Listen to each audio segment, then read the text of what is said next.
Դուք նաև գրառում եք արել, որ պատրաստ եք ստորագրել փաստաթուղթը, դա մեկնաբանությունների տեղիք է տվել, որ պատրաստ եք միակողմանի ստորագրել փաստաթուղթը, այդպես է։ Գիտեք, ես ճիշտն ասած տեսա, որ նման մեկնաբանություններ կան, եւ ճիշտն ասած իմ մտքով չէր անցել, որ կարելի է խաղաղության համաձայնագիրը միակողմանի ստորագրել, ես չգիտեմ նույնիսկ դիվանագիտության պատմության մեջ այդպիսի բան եղել է, թե չի եղել, բայց պիտի ասեմ, որ մեր մտքով նման բան երբեք չէր անցել, որ կարելի է այդպիսի բան անել, եւ դեռ պետք է ստուգել այդպիսի բան անել հնարավոր է, թե հնարավոր չի։ Այսինքն դուք պարզապես ձեր պատրաստակամության մասն եք հայտնել։ Հայաստանը պատրաստ է ստորագրել հենց այս Տեսեք, խաղաղության համաձայնագիրը ունի երկու կողմ։ Ես էլի եմ ասում, այնքան անակնկալ է ինձ համար դա, որ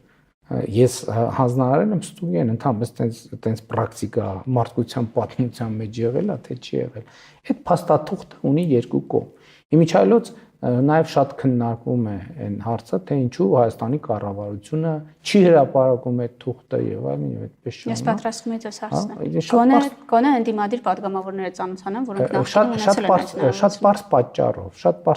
որովհետեւ այդ թուղթը ունի երկու տեր։ Լավ։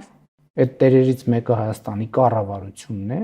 տերերից մյուսը Ադրբեջանի կառավարությունն է, եւ այստեղ առնվազն այս հարթությունը կա։ Եվ եթե ենթադրենք,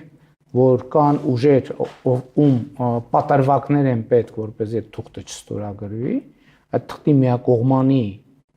հրապարակումը կարող է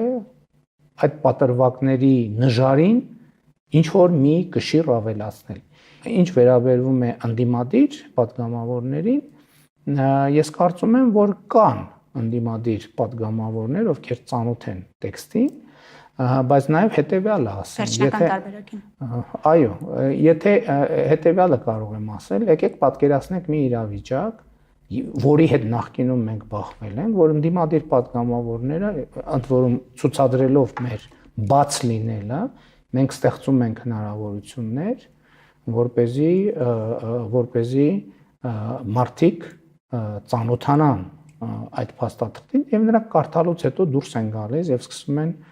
ասուլիստներ տալ, հայտարարություններ տալ փաստաթղթի էությանը չհամապատասխանող բովանդակության մասին։ Այսինքն այստեղ է վստահության հարց կա։ Կրկնակի, եռակի, քառակի էներգիա ենք ծախսելու, ապացուցելու համար, որ կամ ճիշտ չեն հասկացել կամ ընդհանրապես իրենց կարդացածը չեն փոխանցում։ Ես նկատի ունեմ, այս էլ է շատ կարևոր վստահության հարց։ Մենք նախկինում հələ այն ժամանակ, երբ մենք չենք հայտարարում, որ այդ նախագծի տակ ես պատրաստ եմ դնել իմ ստորագրությունը։ Պատկերացրեք, դա աշխատանքային իրավիճակ է, այսինքն այդ փաստաթուղթ այդ վիճակում մեծ հավանականությամբ երբեք ուժի մեջ չէր մտնելու։ Եվ այդ աշխատանքային վիճակում մենք ցուցաբերել ենք թափանցիկություն այնքանով, ինչքանով դա հնարավոր է, իմանալով ընդդիմության խուսույթը եւ վերաբերմունքը, մենք տրամադրել ենք, հնարավորություն ենք ստեղծել, որպեսզի այդ փաստաթղթին ծանոթանան եւ դրանից հետո արվում են հայտարարություններ, որոնք բացարձակապես կապ չունեն իրականության հետ եւ կառավարության մտադրությունների հետ եւ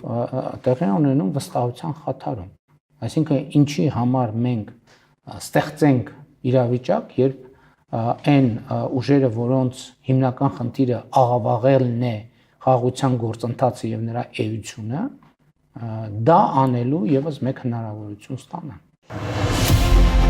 Քաղաքացիական պայմանագիր կուսակցություն Սարիկ Մինասյան Սարի պես Գյումրու թիկունքին Քաղաքացիական պայմանագիր Քվեաթերթիկ համար 1